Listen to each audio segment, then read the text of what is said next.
નમસ્કાર, આપ જોઈ રહ્યા છો નેશન પ્લસ ન્યૂઝ. હું છું આપની સાથે હેતલ ભગત. અરવલ્લી જિલ્લામાં ભારે ઉકળાટ બાદ વરસાદ થતા વાતાવરણમાં ઠંડક પ્રસરી હતી. અરવલ્લી જિલ્લાના મોડાસા માલપુરમાં ધોધમાર વરસાદ વરસ્યો હતો. મોડાસામાં 3.5 ઇંચ વરસાદ વરસ્યો હતો, તો માલપુરમાં અડધો ઇંચ વરસાદ નોંધાયો હતો.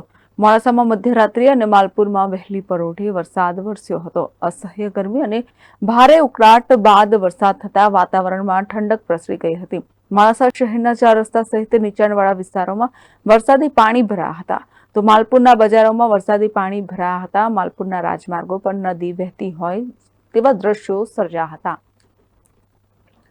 Kapil Patel, Nation Plus news, Aravalli. સમાચારોના સતત અપડેટ મેળવવા માટે અમારી નેશન પ્લસ ન્યૂઝની યુટ્યુબ ચેનલને સબસ્ક્રાઇબ કરો, બેલ આઇકન દબાવો અને જોડાયેલા રહો ફેસબુક, ઇન્સ્ટાગ્રામ અને ટ્વિટર પર.